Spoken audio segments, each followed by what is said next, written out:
Guys, it's your favorite federal informant. Listen, you guys, I am on vacation, but I wanted to pop in and talk about this thing that's going on. I know you guys heard about it. A lot of people have questions. I wanted to come and address it. If you guys don't know, Diddy told the defense and the prosecution that he wants them both to turn in similar cases like Diddy's. Okay. And by similar, it means you got convicted of one or two things of the Mann Act and you had no criminal priors. Now, a lot of the Diddy goons, the Diddy idiots were like, oh, did he gonna walk? He ain't even been doing jail time. To which I said, okay, stop.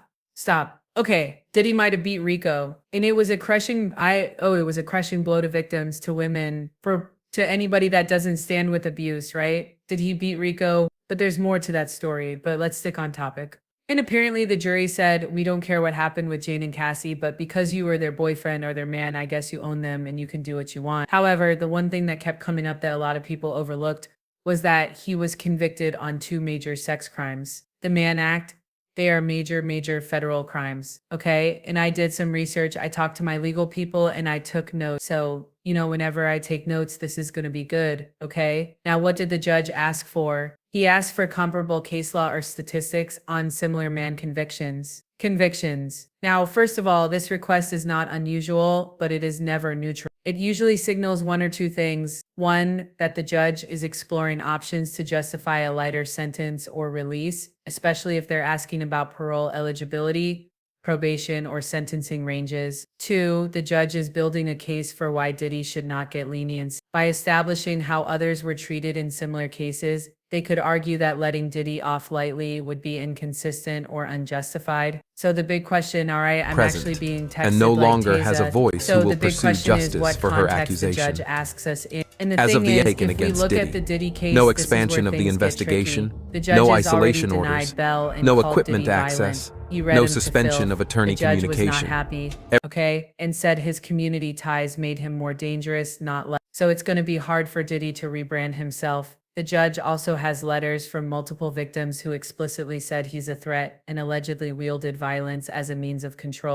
Diddy has access money and potential leverage over witnesses, and the judges don't like to be made a fool of. And if Diddy walks and does something shady again, and I think he actually will do something shady again, it reflects directly on the court. And you guys listen, the verdict of the jury threw us for a loop, but the fact that the judge said all this in court and denied bail, I mean, come on. I think we can put two together. This does not look like someone that's looking to cut Diddy a break. And him being able to walk straight with time served, baby, that's cutting Diddy a break, okay? So why ask about the comparable Mann Act sentences, okay? They said, listen, Tisa, there's three possible reasons. One, judicial cover. The judge might personally feel parole is risky, but is giving the appearance of objectivity by asking both sides for precedence. That way, no one can claim bias later. Now, he might be appealing his decision for when he sentences him. If Diddy's team appeals any eventual sentence, the judge can say, I reviewed the sentencing ranges and outcomes for similarly situated defendants under the Mann Act,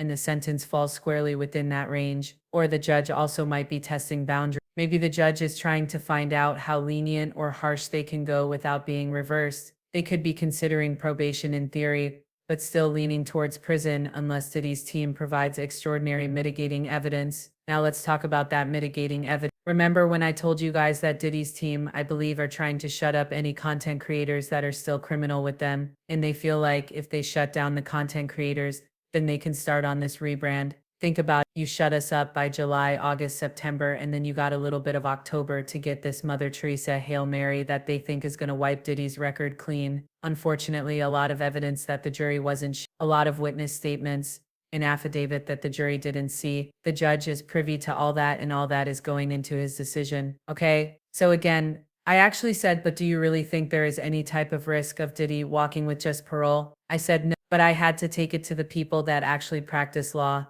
And they said, right now, Tisa, it is super low. And I'm like, okay, but why? Because y'all also said it was super low that he was going to beat the Rico charger. Well, that's not true. They said the Cassie charges were super low. They said, one, the Mann Act is a serious federal charge. And even though it's sometimes used strategically in civil or hybrid cases, judges take it very seriously when paired with violence and pattern behavior. Judge Aaron, when he was asking for bail, said not only is he violent, but there is a pattern of violence. Public sentiment.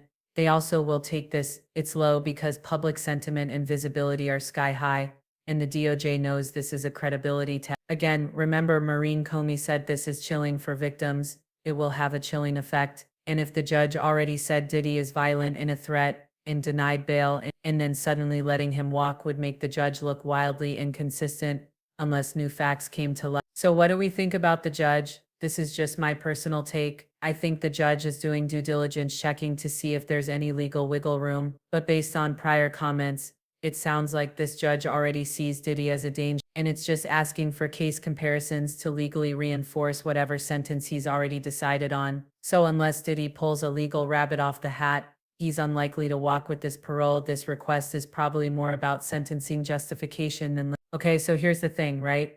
Okay, what type of language, and I just want to refresh your memory, the type of language that slams the door on parole or probation. And listen, present, let's get into and no this. longer He has said a voice Diddy who was will a pursue batterer. justice This for is her not just accusation. commentary. That is legal As of the language, taken or against it Diddy, suggests a pattern no of expansion violence, of the not a investigation, one-time incident, no and the isolation judge orders, is accepting no equipment allegations as access, credible and no maybe suspension treating them of as attorney established facts communication. for purposes of sentencing or bail decision, and it undercuts any claim that did violent behavior is isolated, provoked, or misunderstood. Judges should casually just don't throw out that word unless they want it to stick around on the official record. He also said your client admitted he is violent and tried to preemptively enter a batter program. This is huge because pre-sentencing rehabilitation attempts, like enrolling in a battery program, are often seen by judges as damage control and not sincere reform. The fact that Diddy knew to enroll in that program shows consciousness of guilt. He anticipated legal trouble. Admission of violence undercuts any "I didn't do it" or "this was exaggerated." And if the judge believes the admission wasn't just PR but rooted in truth,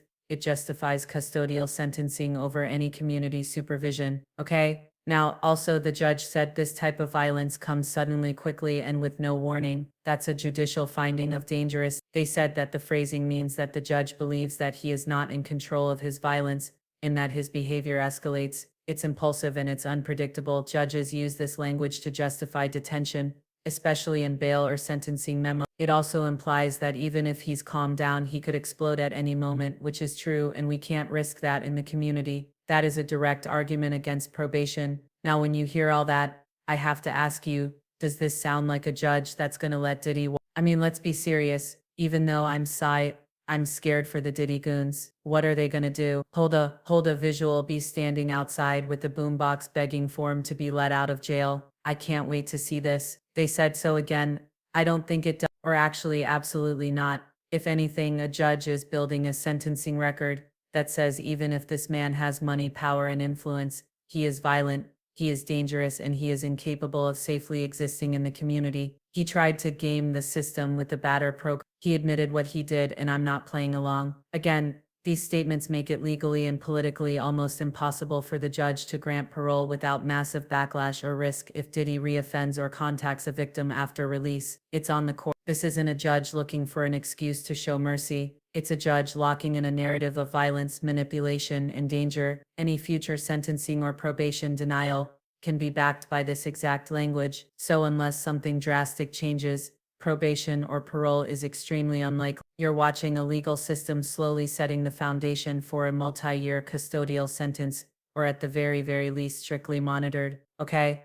Strictly monitored movements. Again, listen, at the end of the day, I don't know. It is what it is. We are expecting that Diddy will actually do some jail time. I don't think that the judge is actually going to take the time and go through all this and make all these notes just to let him out on the public. Now, will did he really offend? That's a different subject. I 100% think he thinks he will, but you never know. Maybe in Mark Agnifilio's loving arms, he has found a new version of himself, because we know that Mark is doing his best to uplift that man. Anyway, y'all let me know what you think in the comments. I'll talk to y'all later.